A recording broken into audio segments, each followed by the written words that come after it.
Good evening. Let's see how we're doing here. I thought I would do a quick video, a live video, on the topic of spiral dynamics. And spiral dynamics is actually one of these really OG books that the majority of the really big self-help people will tend to get into it. So I remember when I was at Anthony Robbins, he was doing Date with Destiny. And Date with Destiny, I think it even had a couple days based around spiral dynamics. And Date with Destiny, I mean, that's a pretty expensive program by Tony Robbins. And so he's very into it. And I would sort of see this book, Spiral Dynamics, showing up on a bunch of different shelves of friends that I have who are really, really in the self-development world. So Spiral Dynamics, I tried to read the book, and it was very sort of like, it was kind of like a dense, thick textbook. And the idea of it is that you bump up through different paradigms. And as you go up in different paradigms, your overarching lens through which you see the world changes. He calls these memes, the meme when your mind changes. I think another way of looking at that would be almost like the software gets an upgrade. But the thing to understand is that it's not that one software is better or worse. Rather, it's simply a software that's designed to be adapted to the life conditions that you're in. So under certain life conditions, a lower level software would be better, and under certain conditions, a higher level software would be better.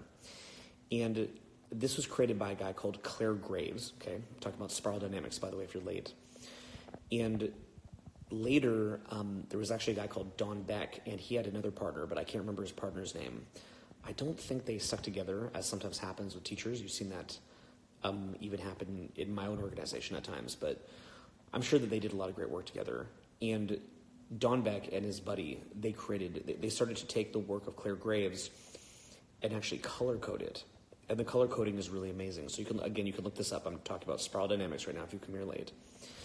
And at each level, there's a different color code, and the colors go up and up in the spiral. So the spiral starts off at beige, and beige is sort of like really subsistence level living. I'm not quite sure if you'd call that like what you'd see with, say, homeless people, but it's somebody living at a very low level who's kind of just trying to get by.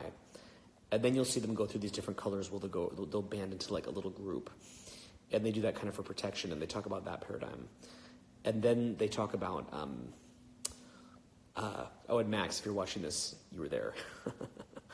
And then they go into the red paradigm, where it's like these sort of like angry people that are leading around these sort of tribes. And you'll see examples of tribes like that in kind of like these older, like these kind of like Game of Thrones type movies, or Vikings on the History Channel, if you've ever seen that, which is a really crazy show.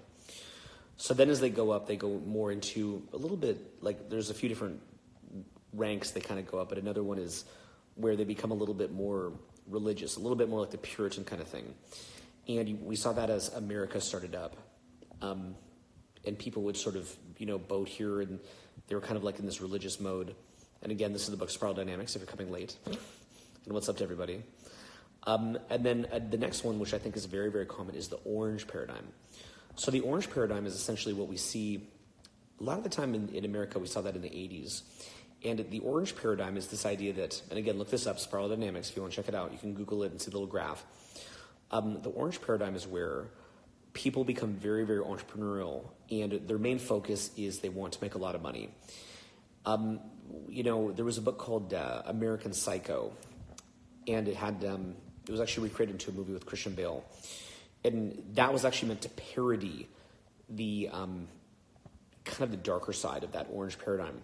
And by the way, a really cool thing about Spiral Dynamics is that they actually break down the good sides, the good examples of it and the bad examples of it. So you kind of see a little bit of both. They show the strengths and weaknesses. So as people go through that entrepreneurial paradigm, later they'll often be bored because they have all this money and they want their friends to have money. They're like, well, I don't want to be bored. I want my friends to have money too. So they go into a green paradigm. And the green paradigm is where they start to want everybody in the group to have money. They kind of want to take everybody's opinions. They want to be very sensitive and give everybody else a say. And this is sort of an interesting thing that you see because if you follow politics, for example, there's a lot of division right now with the liberal parties, the kind of left wing and the right wing, the liberals and the conservatives. And that's a very, very deep topic, very, very divisive. But one element that you might not have understood about it that I can sort of add to your understanding of what's going on, at least in my view, if you look at it through the lens of the book or study of spiral dynamics, it is a little bit funny because you'll see that in America they call it the coastal elites.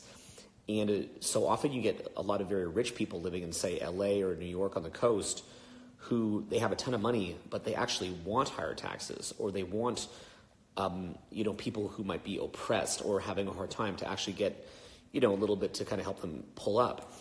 And so if you're living in, say, the middle of the country, the middle of America, you're looking at that saying, why does some rich person on the coast, why are they, from their perspective, why are they being such crybabies for people that are having a hard time and wanting higher taxes and to kind of pull them up?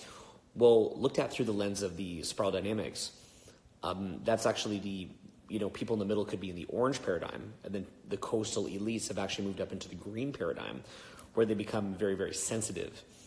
Now, usually what happens is that at each life condition, you kind of hit the edge of the paradigm. So in this book, Spiral Dynamics, what you see is they go from an individual paradigm to a group paradigm, individual, group, individual, group, individual, group. So what you see is where in the orange paradigm, it's very focused on the individual. And then in the green paradigm, as they go up further, they go more into the group. I think in my interpretation, but I could be wrong, who knows, right? But my interpretation is Russell Brand. If you've seen his YouTube channel, The Trues, he's very charismatic, one of the most well-spoken guys I've ever seen. And his comedy show, he had one called Messiah Complex. I mean, this was one of the most sharply delivered comedies I've seen in my entire life. As a public speaker, I was just jaw-dropped. Total respect for that guy, for his ability. But I think he's probably in green, if you were to look at it. And so at each level, you kind of hit a paradigm, right? At the top of orange and entrepreneurship, you make more money, but then you're like, well, everybody else is broke. This sucks. So then you kind of move into green. Then as you move up, you're letting everybody, you're trying to pull everybody up by maybe giving them more chances or helping them. But then what you begin to realize is that when you do that, it also breaks down the system, because human beings or life in general are not, if you give people too much of a handout, I mean, a human being is a lot like mold, right? It's like the mold is just looking for a place to live and to get energy from, no different than a plant, right? If you take a plant, it's a living being, and you just start giving it certain soil or sun or water, it just sort of grabs onto that resource. If you have an animal, if you just keep feeding it, it's going to grab onto that resource. So the challenge is that, with the green paradigm, that kind of more socialist paradigm, the challenge is that on one level, you're helping to bring people up, which is beautiful. You're providing them opportunities. I think everybody agrees. That's amazing. I've had opportunities growing up that were really invaluable to me, so I totally get that. But then the flip side of it is that you could also cause people to become lazy, or maybe you're giving a little bit too much of a voice to people who aren't educated or who are in a lower paradigm. And if you're a very positive person, it's hard to imagine that someone's in a lower paradigm or might not have good intentions. But it's not that that person couldn't eventually elevate, but just the place they are now could be a pretty bad place, and a lot of their intentions could be very win-lose at that time. So the green sort of hits a ceiling where they see that, you start getting a lot of debt, and you start hitting a wall where everything just becomes really, really messed up. It just gets very bad. Definitely in my green phases of my own growth, I've messed up my business a lot where, I have a hard time saying no for a raise or, things like that, and it just stretches everything too thin and it explodes. So then you go into kind of the yellow paradigm. This is, again, the book Spiral Dynamics. If you're just catching this up now, look it up, Don Beck. And in Spiral, so basically when you hit the yellow paradigm, what happens is that you can actually integrate all the different paradigms, and you can recognize that every single person is in their own paradigm, which is really cool, right? Everybody's in their own paradigm. And so you try to match people to where they're at, and you try to speak to them in their language or their drivers or what motivates them specifically, because when you can speak their language, you can connect. And when you fail to speak their language, you simply cannot connect. And you can see that by the receptivity, how much the eyes brighten up, how you'll see a bit of nodding, you'll see looseness and openness as you're communicating with the person in their language of whatever color they're in. And that's in the book Spiral Dynamics. I think he would actually call that a spiral wizard. So a spiral wizard is basically somebody who can recognize what level in the spiral each person is at, where the strengths are, where the weaknesses are, and how to guide them in a way where they can continue